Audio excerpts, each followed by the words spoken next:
Y'all might be wondering, where the hell is this and what time it is?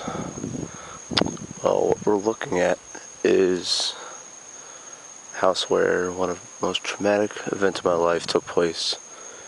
It's 1:30 in the morning. I've been meaning to do this video for a while, but I never got around to it, but now I'm doing it. One of the most traumatic things in my life happened here. In fact, the most traumatic thing in my life happened right here in July 1998. So roughly 15 years ago. It was me and a childhood friend of mine. He invited me here. This was his grandmother's place at the time. I don't know if she still lives here. They were out for a weekend, and he decided that it was a good time to have some drinks. And I said to myself, that's fine, what are we going to do? Just keep sitting around playing GoldenEye all day? We had just bought GoldenEye 64. And we were just playing that, amongst other things, other games. And we were drinking. I had 4 drinks, he had 4 drinks. And he decided to put on some pornography. And I said to myself, oh, that's cool. Well, if he starts whacking off in front of me, I'm just gonna leave the room. And lo and behold, he started pleasuring himself right in front of me while watching porno. And I was getting weirded out by it. I said to myself, you know what, you go ahead and you rub one off. I'm just gonna go in the other room for a while and chill. Wait till you're done. And he did not let me do that. He proceeded to grab me, throw me on the bed, and he was like, wait here. And I'm like, I'm not gonna wait here, because I know you're gonna do something really, you're gonna do something really stupid, and I don't want to be a part of it. So I'm just gonna walk to my grandmother's place, which is roughly a 10-minute walk from here. He did not let me do that. As I was going for the exit of the door, he stopped me with a knife in hand, holding it against my throat, threatening me to have sex with him. And I complied. I said, you do what you need to do. I don't want any trouble. I don't want you to hurt me. So just do it. Do it and get it over with. I don't mean to be emotional right now. It's just recalling it. Always hurts. Because this kid weighed like 130 pounds. I could have just beaten his ass. I could have just beat him up. I could have just punched him in the face and threw him out of the way. But that's what happens, I guess, if you're threatened with a weapon. You don't know what to do. He had a whole bunch. He had alcohol in his system. You don't know what happens when people have alcohol in their system. And pretty much after that, I decided to ignore it for a long time. About 5 years, in fact, until Facebook just came out in like late 2004, so roughly 5 or 6 years. I just ignored it. I'm like, you know what, this never happened. This was not my first sexual encounter. This was not the first time I had sex. I refused to believe it. Instead, I just got drunk and played GoldenEye all night. That's what it was to me. I'd always rewritten that event as such.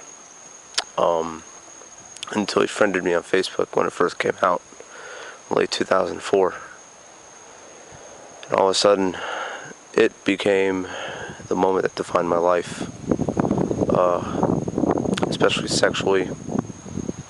I found it very hard to make moves on any women, girls, chicks, whatever the hell you want to call them.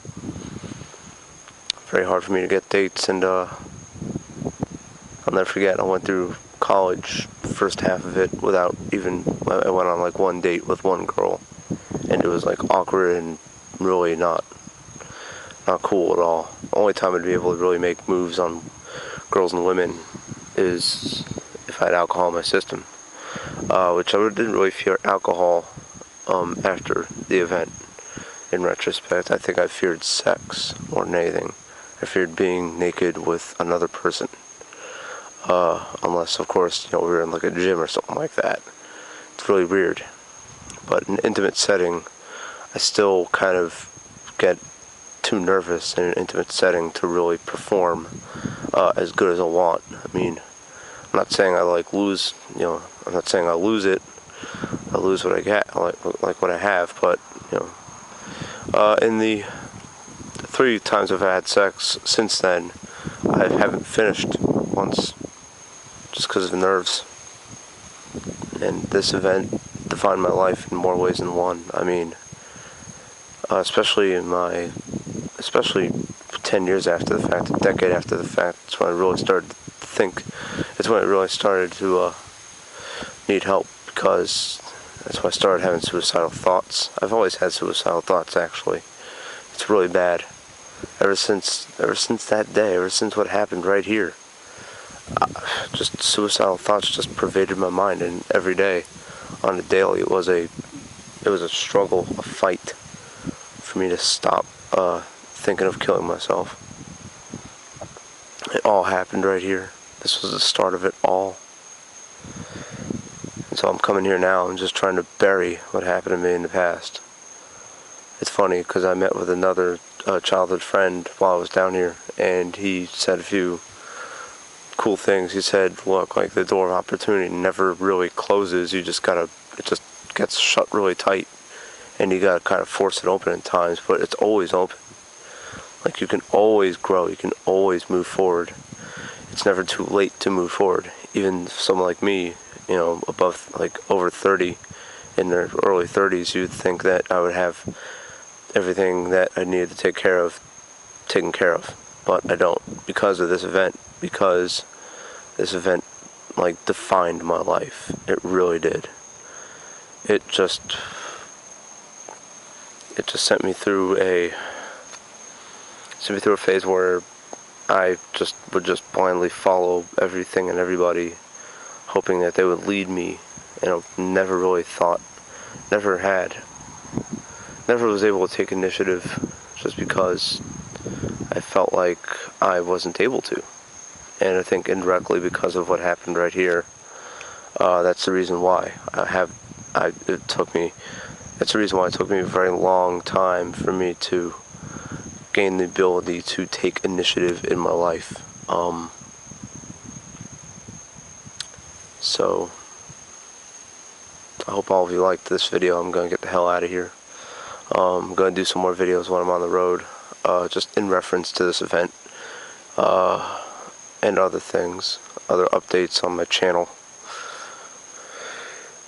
And I better get the hell out of here. I just thought this would be a great time to share what happened to me,